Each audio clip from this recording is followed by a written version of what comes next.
अस्सलाम वालेकुम dear students, मां तव्हांजो टीचर फयाज़ हुसैन मंगरियो ऐं अॼु असां क्लास 9 फिज़िक्स जो पहिरियों चैप्टर शुरूआत कंदासीं। ऐं असांजो अॼु जेको टॉपिक आहे उहो आहे डेफिनेशन ऑफ फिज़िक्स। ठीकु आहे, त फिज़िक्स जी डेफिनेशन ॾिसूं था। फिज़िक्स आहे छा? जेको वर्ड आहे physics, the word physics is taken from Greek language word physikos. जेको लफ़्ज़ फिज़िक्स आहे उहो ग्रीक लैंग्वेज वर्ड फिज़िकोस मां वरितल आहे, जंहिंजी माना आहे नॉलेज ऑफ नेचर, फितरत जी ॼाण। माना जेको वर्ड फिज़िक्स आहे उन लफ़्ज़ जी माना आहे फितरत जी ॼाण। ठीकु आहे। Physics is the branch of physical science. Physics जेका आहे उहा फिज़िकल साइंस जी ब्रांच आहे। असल में साइंस जूं हूअं त काफ़ी सारियूं ब्रांचिज़ आहिनि, पर साइंस जूं मेन जेके ब्रांचिज़ आहिनि उहे ॿ आहिनि। हिकिड़ी आहे फिज़िकल साइंस ऐं ॿी हूंदी आहे असां वटि नेचुरल साइंस। हिकिड़ी फिज़िकल साइंस हूंदी आहे, ॿी नेचुरल साइंस हूंदी आहे। इहे ॿ मेन ब्रांचिज़ आहिनि साइंस जूं। जेका फिज़िकल साइंस हूंदी आहे it deals with the study of non living things. इन में पाण नॉन लिविंग थिंग्स जे बारे में पढ़ंदा आहियूं। ऐं जेका नेचुरल साइंस हूंदी आहे, जंहिंजो ॿियो नालो बायोलॉजिकल साइंस बि आहे, त हिन में पाण जेको आहे पढ़ंदा आहियूं लिविंग थिंग्स जे बारे में। It deals with the study of living things. त जेका फिज़िक्स आहे उहा फिज़िकल साइंस जी ब्रांच आहे। ठीकु आहे। Physics is the branch of physical science which observes the nature. यानी फिज़िक्स जो जेको मेन कमु आहे उहो हीअ जेका नेचर आहे, यूनिवर्स आहे, उनखे ऑब्ज़र्व करणु आहे। त फिज़िक्स जी ॿी हिकिड़ी सिंपल डेफिनेशन इहा बि आहे, physics is the study of universe. Physics is the study of universe. हीअ जेका असांजी यूनिवर्स आहे इहा ॿिनि शयुनि जी ठहियलु आहे, हिकु मैटर ॿियो एनर्जी। टी का शइ अहिड़ी आहे ई कान जेका हिन यूनिवर्स में एग्ज़िस्ट करे थी। हिकु मैटर आहे, ॿियो एनर्जी आहे। मतिलबु जेका शइ तव्हां ॾिसंदव, हीअ मार्कर आहे, मैटर आहे।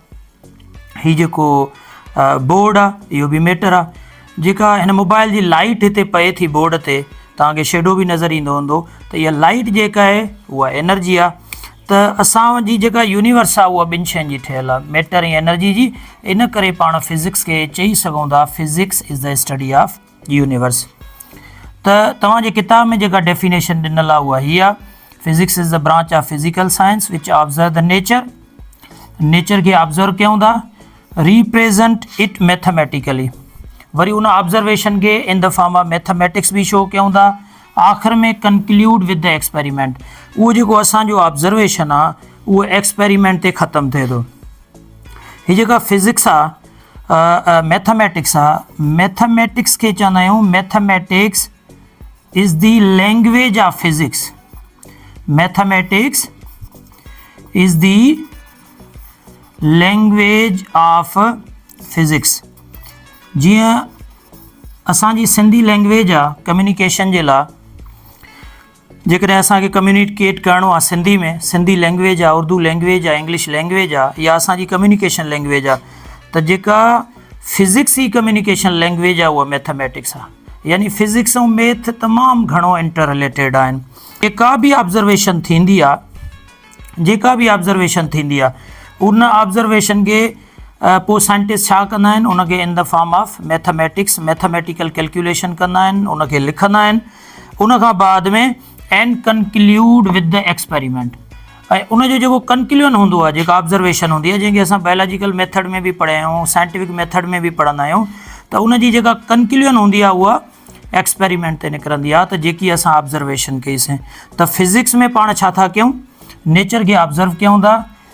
उहो जेका ऑब्ज़र्वेशन आहे उनखे in the form of mathematics show कयूं था, मैथमेटिकली शो बि कयूं था। ऐं उनखां पोइ असांजो जेको रिज़ल्ट आहे, कंक्लूजन आहे, उहो निकिरंदो वञी एक्सपेरिमेंट ते।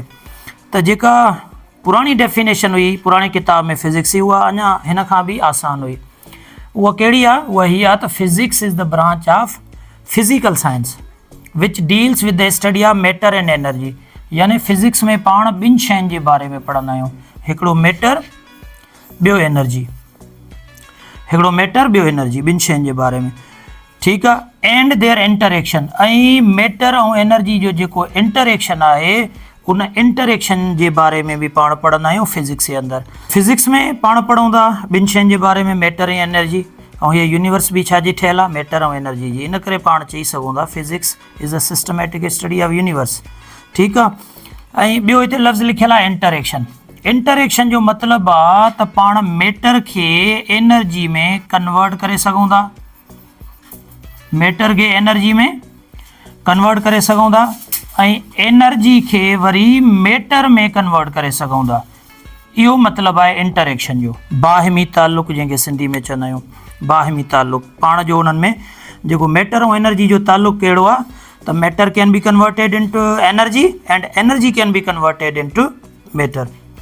हाणे मैटर एनर्जी में कन्वर्ट कीअं थो थिए, सवलो मिसाल आहे, मेणबत्ती छा आहे, मैटर आहे। पाण जॾहिं मेणबत्ती ॿारींदा आहियूं त उहा मेणबत्ती जेका आहे उहा मैटर आहे, छा में कन्वर्ट थी वेंदी आहे, एनर्जी में। कहिड़ी एनर्जी में, यानी मेणबत्ती मां पाण खे हीट एनर्जी बि मिलंदी आहे, लाइट एनर्जी बि मिलंदी आहे। अहिड़ी तरह माचीस जी तीली आहे, छा आहे, मैटर आहे।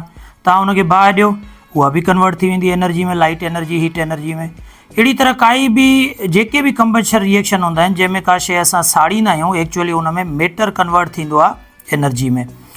त इहो त असां ॾिसी छॾियो, मैटर कन्वर्ट थिए थो एनर्जी में। हाणे एनर्जी मैटर में कन्वर्ट कीअं थी थिए, त एनर्जी जो कोई अहिड़ो मिसाल ॾियो साईं जंहिंमें एनर्जी कन्वर्ट थिए मैटर में।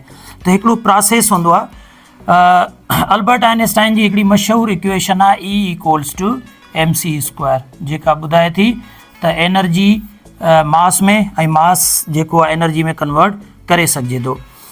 हिकिड़ो प्रोसेस हूंदो आहे जंहिंजो नालो आहे पेयर प्रोडक्शन।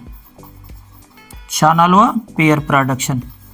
हाणे पेयर प्रोडक्शन में छा थींदो आहे, असांजा जेके गामा रेज़ आहिनि, को एटम हूंदो आहे, कोई बि एटम हूंदो आहे, उन एटम सां अल्बर्ट आइंस्टाइन एक्चुअली छा कयो, जॾहिं हू पेयर प्रोडक्शन जो एक्सपेरिमेंट करे पियो त हुन छा ॾिठो त जॾहिं हुन गामा रेज़, हाणे गामा रेज़ छा आहिनि, एनर्जी आहिनि, गामा रेज़ छा आहिनि, एनर्जी आहिनि। जॾहिं उहे गामा रेज़ उन न्यूक्लियस सां टकराइनि था, कंहिं बि न्यूक्लियस सां उहे गामा रेज़ टकराइनि था, त उहे गामा रेज़ जेके एनर्जी आहिनि ॿिनि शयुनि में कन्वर्ट थी पिया वञनि, हिकिड़ो इलेक्ट्रॉन में, ॿियो पॉज़िट्रॉन में। हिकिड़ो इलेक्ट्रॉन में, ॿियो पॉज़िट्रॉन में। हाणे इलेक्ट्रॉन छा आहे, पार्टिकल आहे, मैटर आहे, ऐं पॉज़िट्रॉन छा आहे, पार्टिकल आहे, मैटर आहे। यानी कहिड़ी शइ छा में कन्वर्ट थी, गामा रेज़ खे जॾहिं Albert Einstein in pair production J process में छा सां टकरायो, कंहिं एटम सां टकरायो, त इहा जेके गामा रेज़ आहे, जेके एनर्जी आहिनि, उहा एनर्जी ॿिनि शयुनि में कन्वर्ट थी वई, हिकिड़ो इलेक्ट्रॉन में, ॿियो पॉज़िट्रॉन में। ऐं इलेक्ट्रॉन ऐं पॉज़िट्रॉन छा आहिनि, ॿई मैटर आहिनि। ऐं हीअ जेका डेफिनेशन हुई नेक्स्ट वारी, उन में पाण हिकिड़ी शइ पढ़ीसीं त जेका फिज़िक्स आहे उन में जेको फिज़िस्ट आहे उहो नेचर खे ऑब्ज़र्व थो करे। फ़र्ज़ु कयो तव्हां डॉक्टर ॾे वञो था न, डॉक्टर तव्हांजो पहिरियां हीअं चेक कंदो, ठीकु आहे। हीअ छा आहे, हिन खे चइबो आहे क्वालिटेटिव ऑब्ज़र्वेशन, हथ लाहे चेक करणु। हुन ऑब्ज़र्व कयो पर हुनखे सम्झ न आई, ऑब्ज़र्व कीअं, एतिरी ख़बर पई त हिन माण्हू खे छा आहे, बुखार आहे। कॾहिं कॾहिं हीअं बि चेक कंदो आहे डॉक्टर, कॾहिं कॾहिं हिते हथु रखंदो आहे, कॾहिं कॾहिं हिते हथु रखंदा आहिनि, कॾहिं कॾहिं ॿांह ते। क्वालिटेटिव ऑब्ज़र्वेशन में हुनखे इहा ख़बर पई त हिन माण्हू खे टेम्परेचर आहे, पर इहो ऑब्ज़र्वेशन आहे, पर इहा ख़बर न आहे केतिरो ऑब्ज़र्वेशन आहे। हाणे उन ई खे पाण छा कंदा आहियूं, थर्मामीटर जी मदद सां चेक कंदा आहियूं। पोइ डॉक्टर ज़बान जे हेठां थर्मामीटर ॾींदो आहे, ऐं थर्मामीटर जेको तव्हांखे रिज़ल्ट ॾींदो आहे त तव्हांखे 100 फ़ारेनहाइट जेको आहे उहो बुखार आहे, 99 आहे, ठीकु आहे, या 101 फ़ारेनहाइट आहे। इहो 101 फ़ारेनहाइट, 100 जेको आहे 2 फ़ारेनहाइट, इहो छा आहे, इहो साॻी जेकी असांजी ऑब्ज़र्वेशन आहे, असां उनखे शो कयोसीं छा में, मैथमेटिकली, ठीकु आहे, मैथमेटिकली शो कयोसीं।